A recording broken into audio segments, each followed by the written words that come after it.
بسم اللہ الرحمن الرحیم۔ ام المومنین سیدہ عائشہ صدیقہ رضی اللہ تعالیٰ عنہ سے روایت ہے کہ رسول اللہ صلی اللہ علیہ وسلم کے ساتھ ایک مرتبہ غزوے میں قافلے کے ساتھ میں بھی گئی۔ ایک جگہ پر قافلے نے پڑاؤ ڈالا، ہم بھی وہاں رک گئے۔ کچھ دیر آرام کرنے کے بعد اللہ کے نبی صلی اللہ علیہ وسلم نے اعلان فرمایا کہ چلو آگے چلتے ہیں۔ تو میں نے عرض کیا کہ اللہ کے رسول میرا ہار گم ہو گیا ہے۔ پیغمبر کریم نے صحابہ کرام سے فرمایا کہ آپ کی امی عائشہ کا ہار گم ہو گیا ہے، اس کو ڈھونڈو کہاں ہے۔ سارے صحابہ ڈھونڈنے میں لگ گئے، ڈھونڈتے رہے۔ آخر نماز کا ٹائم ہو گیا، ہار نہیں ملا۔ لوگوں نے ایک دوسرے سے پوچھا، بھائی نماز کا ٹائم ہے، وضو کرنا ہے، دیکھو پانی کہیں ہے؟ پتہ لگا پانی نہیں ہے۔ پوچھا آپ میں سے کسی کے پاس اپنا رکھا ہوا پانی ہے کہ وضو کریں؟ پتہ لگا کہ اتنا پانی اب ہمارے پاس بھی موجود نہیں ہے۔ تو لوگ آپس میں باتیں کرنے لگے، یار سیدہ عائشہ کی وجہ سے کتنی پریشانی ہو گئی، اللہ کے نبی پریشان، سارے لوگ پریشان۔ اس طرح سے یہ بات چلتے چلتے حضرت ابو بکر کے پاس پہنچی۔ امی عائشہ فرماتی ہیں جیسے میرے ابو کو پتہ لگا، تو یعنی لوگوں کے باتیں کرنے کا، تو ابو میرے پاس آیا، مجھے جیسے دور سے دیکھا تو جلدی سے میری طرف بڑھا آگے آیا۔ تو قریب آیا تو دیکھا کہ رسول اللہ صلی اللہ علیہ وسلم اپنا سر مبارک میری ران پر رکھ کر کے سوئے ہوئے تھے۔ ابھی مجھے زیادہ کچھ زور سے بول نہیں سکتے تھے، پیغمبر کریم کی وجہ سے قریب آ کر کے بیٹھ گئے اور آہستہ سے مجھے ڈانٹنا شروع کیا، کیوں لاپرواہی کرتی ہو، تیری وجہ سے یہ ہو گیا۔ پیغمبر کریم پریشان، صحابہ کرام پریشان، اور امی عائشہ کہتی ہیں کہ انگلی کے ساتھ میری کوکھ میں مجھے مارنے لگے۔ تو میں ہل بھی نہیں سکتی تھی، اٹھ بھی نہیں سکتی تھی، اللہ کے نبی کا سر مبارک میرے جسم ران پر تھا۔ آخر کچھ دیر کے بعد جیسے رسول اللہ صلی اللہ علیہ وسلم کی آنکھ کھلی، یعنی امی عائشہ کو اتنی تکلیف ہوئی کہ آنکھوں کا آنسو جیسے نکلا تو پیغمبر کریم کے چہرے پر پڑا، اس پر نبی پاک کی آنکھ کھلی۔ پیغمبر کریم کی جیسے آنکھ کھلی تو اتنے میں اللہ کے نبی صلی اللہ علیہ وسلم نے فرمایا کہ ایسا کرو، لوگوں کو بلاؤ اور ان کو بتاؤ کہ تیمم کریں۔ اللہ تعالیٰ نے پانی نہ ہونے کی صورت میں پاکی حاصل کرنے کا وضو کا طریقہ میرے اوپر ابھی نازل کیا ہے، وہ ہے تیمم۔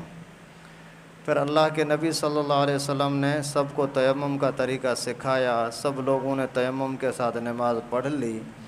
تیمم نماز پڑھنے کے بعد پھر جیسے ہی لوگ فارغ ہوئے تو اتنے میں جس اونٹنی پر امی عائشہ کہتے ہیں میں سوار تھی، وہ اونٹنی کھڑی ہو گئی، جیسے اٹھی تو اس کے نیچے سے وہ میرا ہار پڑا ہوا تھا وہ مل گیا، اور پھر ہم سفر کے ساتھ آگے جانے لگے۔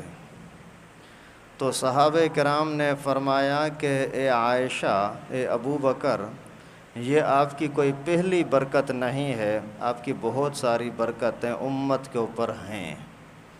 تو اس واقعے کے اندر خاص طور پر یہ بات سمجھ میں آئی کہ امی عائشہ کے ہار گم ہونے کی وجہ سے پوری امت کے لیے، قیامت تک آنے والے مسلمانوں کے لیے کتنی بڑی آسانی کا فیصلہ اللہ تعالیٰ نے نازل فرمایا کہ جہاں کہیں بھی آپ ہو، اگر آپ کے پاس پانی نہیں ہے پھر وضو کرنے کے لیے تیمم کرو تو بھی ٹھیک، نہانے کے لیے تیمم کرو تو بھی کر سکتے ہو۔ یہ تیمم کا ہمیں ایک تحفہ امی عائشہ کے صدقے امت کو مل گیا۔ یہ باقی تیمم کے مسائل جو ہیں وہ انشاءاللہ کل والے پرسوں والے درسوں میں آئیں گے۔ باقی خاص طور پر جو اس سے یہ باتیں سمجھ میں آئیں کہ کبھی کبھار کسی چیز کا گم ہو جانا یہ اللہ تعالیٰ کی طرف سے ہوتا ہے، ضروری نہیں ہے کہ اس کے اندر انسان کا قصور بھی ہو۔ آپ کے گھر کی کوئی چیز چلی جاتی ہے تو بیوی کو مارنا، بچوں کو مارنا، یہ ایسا کیوں ہوا، یہ اچھا نہیں ہے۔ کبھی کبھار بیماریاں بھی اللہ کی طرف سے آتی ہیں، کبھی آپ کے لیے آزمائش ہوتی ہیں، کبھی آپ کی لاپرواہی کا نتیجہ ہوتی ہیں، لیکن کبھی کبھار اللہ تعالیٰ کی طرف سے آزمائشیں بھی ہوتی ہیں۔ یہ کیا لگ رہا ہے یار، پتہ نہیں جالا ہے کیا ہے۔ اور جب بیٹی کی ایک یعنی یہ تھوڑی سی غفلت محسوس ہوئی تو باپ نے اس کو ڈانٹنا شروع کیا۔ مقصد یہ ہے کہ ابو کو حق ہے کہ اولاد کی تربیت کرے، اور اگر اولاد کے اندر کوئی خامی وغیرہ نظر آ جائے نا تو اسی کے اوپر تنبیہ کرنا یہ ماں باپ کی ذمہ داری ہے۔ اور ہر ظاہری تکلیف کو آدمی عذاب نہ سمجھے، اس کے اندر کئی ساری حکمتیں بھی ہوتی ہیں۔ اگر یہاں ہار گم ہو گیا تو حکمت کتنی بڑی تھی، تیمم کا حکم نازل ہو گیا۔ کوئی بھی چیز اچھائی آپ چاہتے ہو، ظاہری لحاظ سے آپ کو وہ اچھائی نہیں ملی تو رنجیدہ نہ ہو، اللہ تعالیٰ نے اس میں بھی کوئی نہ کوئی بھلائی رکھی ہوگی۔ ہمارے استاد تھے جس کے پاس میں نے پورا عالم کا کورس پڑھا ہے، دور حدیث کے سوا پورا، شروع سے لے کر کے آخر تک۔ اللہ تعالیٰ اس کی زندگی میں برکت نصیب فرمائے۔ وہ ایک مرتبہ حیدرآباد سے دادو کی طرف اپنے گاؤں کی طرف جا رہے تھے، ایک گاڑی میں، وہاں وہ منی گاڑیاں چلتی ہیں، وین، اس میں آگے اپنی سیٹ رکھی، رومال وغیرہ رکھا، پھر گرمی کی وجہ سے باہر کھڑا ہوا تھا۔ ایک دوسرا بندہ آیا، آ کر کے وہ استاد کی سیٹ پر بیٹھ گیا۔ استاد نے بولا بھائی یہ میرا رومال پڑا ہوا ہے، میں نے پہلے سے جگہ رکھی ہے۔ بولتا ہے نہیں بھائی میں نے پہلے جگہ رکھی ہے۔ بولتا ہے نہیں۔ سارے گاڑی والے بول رہے ہیں بابا اس مولوی صاحب کی جگہ ہے، وہ لڑنے کے لیے تیار ہوگا، نہیں اس میں میری سیٹ ہے اور میں جاؤں گا۔ پھر مولوی لوگ پھر لڑائی فساد سے بچتے ہیں۔ استاد نے بولا کہ میں سائیڈ پہ ہو گیا، وہ گاڑی چلی گئی۔ آدھے گھنٹے کے بعد والی گاڑی میں مجھے سیٹ ملی۔ بولا کہ میں جیسے ہی جا رہا تھا تقریباً 100-150 کلومیٹر آگے جا کر کے دیکھا کہ لوگ سارے چلا رہے ہیں کہ یار ایکسیڈنٹ ہو گیا ہے۔